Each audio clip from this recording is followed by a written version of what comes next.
Cold War binary framing of communism versus capitalism acts like these two systems are structurally different and totally incompatible. That narrative hides the structural reality of both systems. This is not communism, and that is not capitalism.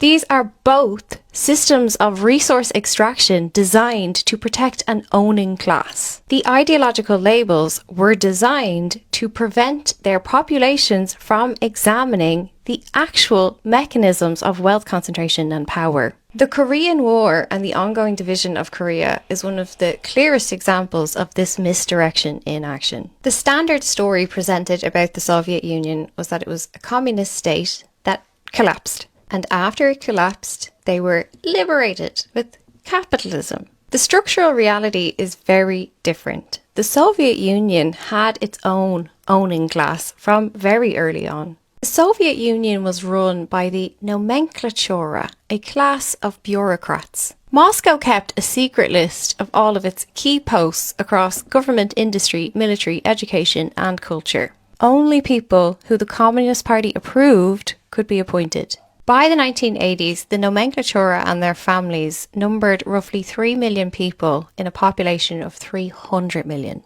This is Milovan Djivac, excuse the pronunciation. He was the Yugoslav vice president who was jailed for his criticism of the Soviet Union system. He wrote a book in 1957 called The New Class, an analysis of the communist system.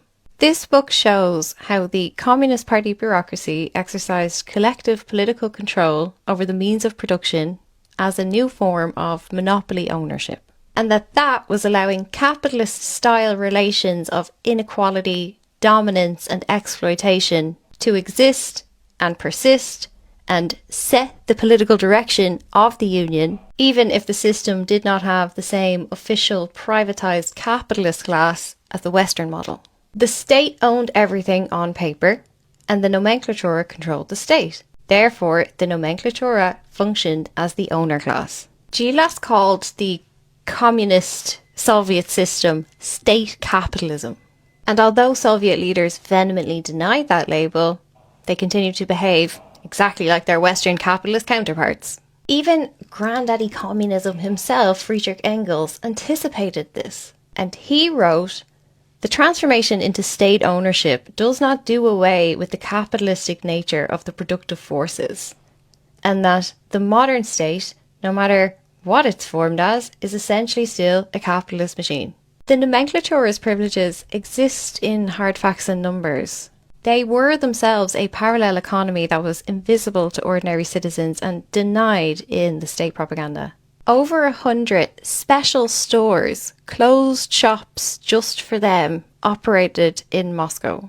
They offered luxury goods at nominal prices to selected clientele. Separate production units existed just to supply these stores, including special dairy herds for high-quality meat production. Some of these stores delivered fillet steaks, lobsters, and black caviar directly to officials' doors twice a week. The nomenklatura also had their own private healthcare. The Ministry of Health had something called the Fourth Directorate, which was a closed system of hospitals, clinics, and dispensaries that only served the elite. Korny Tchaikovsky was a Russian poet treated in one of the party hospitals in 1965. And he wrote, "The families of the Central Committee built for themselves a paradise, all while people in other hospital beds were starving, dirty, and without the right drugs." The nomenklatura lived in prestigious apartments in buildings selected by the party. Stalin personally chose the residents for structures like the house on the embankment in Moscow. They had their own limousines and chauffeurs, and some Moscow roads even had their own ZIL lanes just for them to ensure top politicians were never late. They built country houses in exclusive areas outside Moscow, all of which were allocated to the nomenklatura, some of which modern property estimates value at over $26 million. The children of the nomenklatura went to separate schools. They were given better educations and then guaranteed career paths. You can trace family lineages through diplomatic appointments, foreign representatives, trade ministers. In 1956, average wages in the Soviet Union were about 700 rubles per year. But the state pension allowance of the nomenklatura was over 2,000 rubles.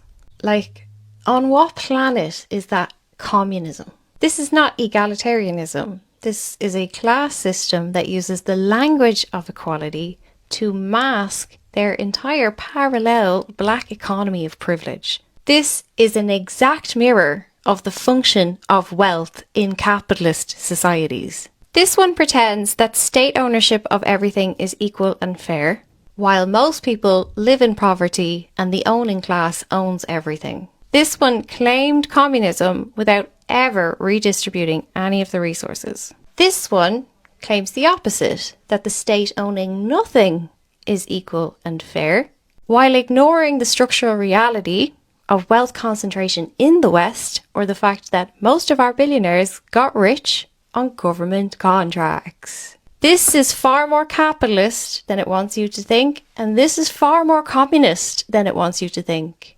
If you went to the right schools and know the right people and bid for the right tenders, the US government is very socialist, actually. In fact, modern Western capitalism is impotent and on life support, requiring regular quantitative easing injections by the Fed. That's not capitalism.